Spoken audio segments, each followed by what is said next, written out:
Olá, sejam muito bem-vindos a mais um Safras Entrevista. O meu nome é Gabriel Nascimento e hoje eu converso com o presidente da Associação Brasileira da Indústria do Trigo, Rubens Barbosa. Olá, Rubens, bem-vindo. Bom dia, bem-vindo. Obrigado aí pelo interesse de vocês. Então, hoje nós começamos a conversa tratando do próximo Congresso Internacional da Indústria do Trigo, que acontece nos próximos dias 25, 26 e 27 de setembro. E eu gostaria de saber, para começar, Rubens, qual é a expectativa da Abitrigo com a realização desse congresso, que vai ser o primeiro presencial, desde 2019, depois de tudo pelo que o setor e o mundo passaram nesses últimos anos, a expectativa para esse encontro? Olha, a expectativa é muito positiva, viu? Nós estamos com cerca de 500 registrados já, de vários países, e estamos fazendo, como você diz, a primeira vez presencial, online também é possível. Então, nós estamos com uma agenda muito boa e muita coisa está acontecendo no trigo, não é? Que nós vamos discutir com toda a cadeia do trigo. Esse congresso não é apenas um congresso de interesse da indústria. Nós procuramos fazer um congresso que tenha temas que interessam a toda a cadeia. E aí vamos levar adiante isso agora, como você disse, a partir de domingo, segunda e terça-feira. Uhum. E o que já se pode adiantar do Congresso, assim, porque se sabe que um dos temas que está muito em voga ultimamente é a discussão em torno da busca pela autossuficiência do Brasil na produção do trigo, e também uma coisa que sempre se discute nos congressos da Abitrigo são as mudanças nos hábitos de consumo, né? E agora, mais do que nunca, depois desses mais de 2 anos de pandemia, da elevação dos preços, de todos esses cenários externos que afetam o setor, o que se pode esperar para o Congresso nesses debates? Olha, nós vamos fazer como a gente sempre faz, né? Primeiro uma discussão global sobre o ambiente geopolítico, o ambiente político mundial, muito importante agora por causa da guerra da Ucrânia, as consequências sobre o setor, e também sobre o mercado interno, né? Os desafios, as novas demandas do mercado interno. Vamos ter um painel sobre as mulheres que presidem alguns moinhos associados. Vamos ter também um painel sobre tecnologia e inovação. Enfim, como eu disse, nós vamos examinar em profundidade o mercado interno, justamente essa questão que você mencionou, o esforço, né, de todos para aumentar a produção de trigo no Brasil. Nós estamos com um momento muito propício ao trigo, estamos passando de uma produção de cerca de 6 milhões de toneladas para mais de 10 esse ano, de uma exportação de 1 milhão para mais de 3 milhões esse ano. Enfim, é uma situação em que todos ganham.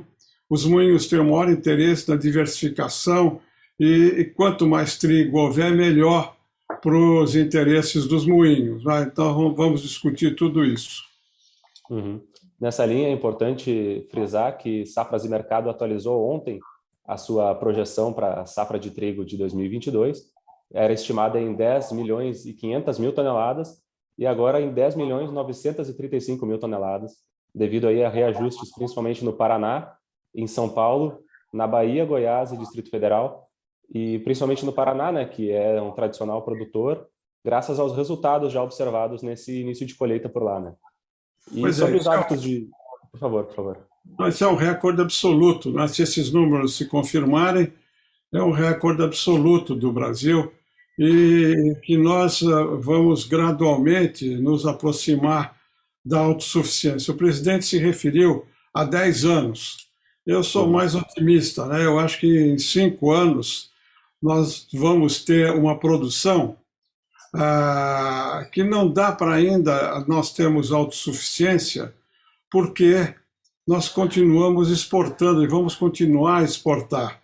Então, vamos continuar a importar ainda, talvez menos do que a gente está importando hoje, mas vamos continuar ainda importar, mas é muito importante tudo isso para a segurança alimentar da população brasileira. São 213 milhões de habitantes, com um país de extensão continental e, sobretudo, com grandes oportunidades de investimento. Eu estou batendo muito nessa tecla porque o aumento do plantio no Paraná, no Rio Grande do Sul, podia ser esperado, porque é o lugar tradicional onde há o plantio, né, da cultura de inverno.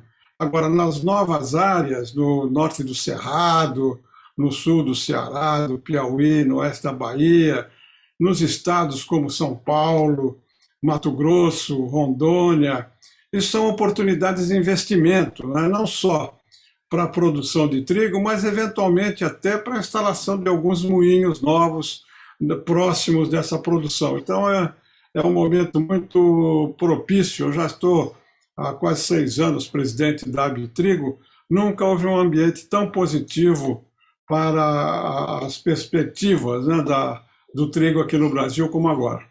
Uhum. O senhor falou da fala do presidente, até ele já repetiu algumas vezes ao longo desse ano a respeito da busca pela autossuficiência nos próximos anos, né? A gente sabe que o trigo é um produto que pesa numa cesta de vários alimentos que compõem a cesta básica, e é um produto que afeta diretamente o bolso do consumidor final. Então, essa discussão sobre a autossuficiência nesse ano, ela acontece também como uma tentativa de combate à inflação, combate dos preços. A gente viu a suspensão da TEC até o final do ano para a importação do trigo de outras origens externas ao Mercosul. E, além disso, outras medidas, citando uma delas, a redução dos preços dos combustíveis ao longo desse ano, que é algo que analistas já dizem que deve ter, na verdade, um rebote para o ano que vem e para o curto, médio prazo, assim como também a questão da Rússia, que a gente comentou, ela pode também se acirrar, agora como a gente vem vendo as notícias, para o ano que vem, né? O 2023 é um ano de incertezas.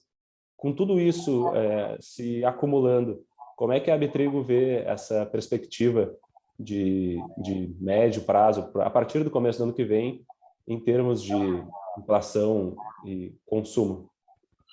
Olha, essas medidas todas que foram tomadas, elas afetam um pouco o preço final da farinha.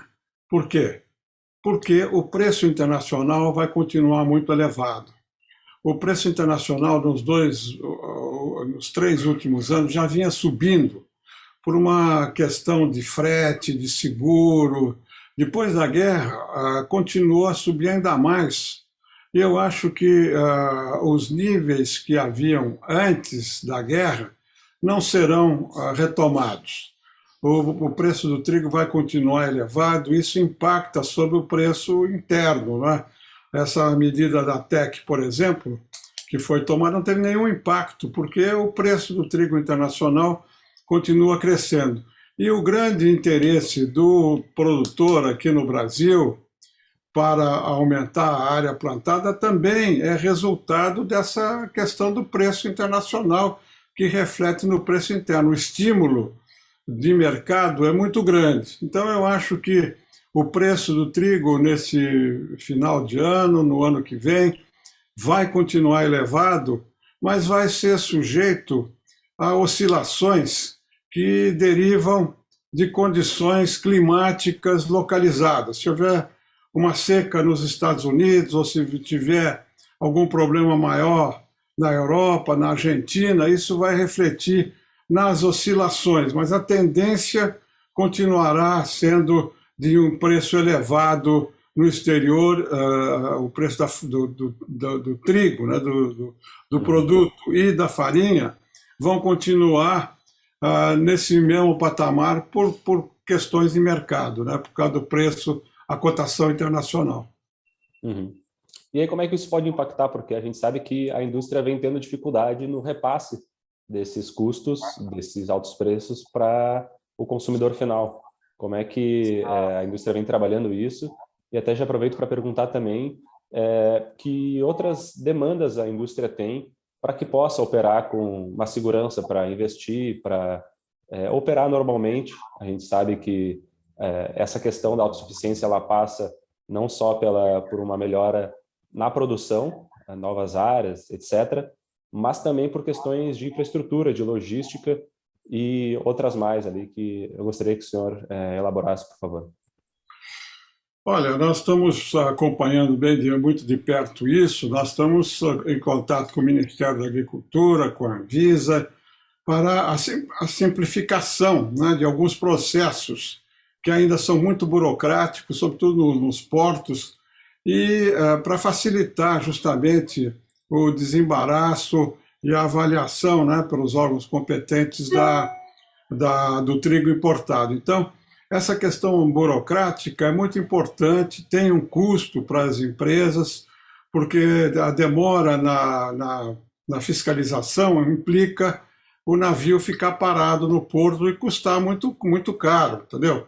Então, nós estamos vendo isso, estamos discutindo também com a Embrapa, né, as novas sementes de trigo para novos produtos que poderão vir a ser desenvolvidos no futuro. Enfim, a Abitrigo está muito aberta para essa questão da tecnologia, para a absorção de novas técnicas, novos equipamentos. Enfim, nós achamos que essa questão vai melhorar. Nós estamos em conversas com o Ministério da Agricultura justamente para diminuir o preço e facilitar a operação comercial, porque, como você diz, os moinhos não repassam por uma questão política e por uma questão prática. Por uma questão política que os moinhos não querem que o preço seja totalmente passado para o consumidor, porque isso inviabilizaria, né? Criaria problemas, inclusive, para a inflação e tal. E também é importante para os moinhos manter o consumo. O consumo tem se mantido, né, da farinha tem se mantido estável ao redor de 12 milhões e poucos de toneladas, apesar das crises, apesar de tudo. Isso é muito bom. E o que os moinhos estão fazendo, de acordo com as suas políticas individuais, é passar uma pequena porcentagem do custo. Os moinhos estão absorvendo os custos e reduzindo a rentabilidade. Mas os moinhos estão tendo uma política muito responsável de assimilar certos custos para não criar problemas aí de inflação e nem de redução do consumo. E essa absorção dos custos pelos moinhos, ela não pode criar uma bolha que pode estourar mais para frente e aí ser um problema tanto para os moinhos quanto para o consumidor?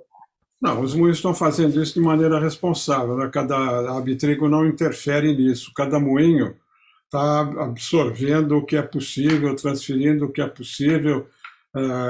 Isso é uma política individual de cada empresa. Uhum. Tá certo, Rubens. Te agradeço pelo teu tempo, pela entrevista. Nos vemos presencialmente lá em Foz do Iguaçu, no congresso, que começa agora no dia 25, vai até o dia 27 de setembro. A Agência Safras faz uma cobertura completa do evento em loco.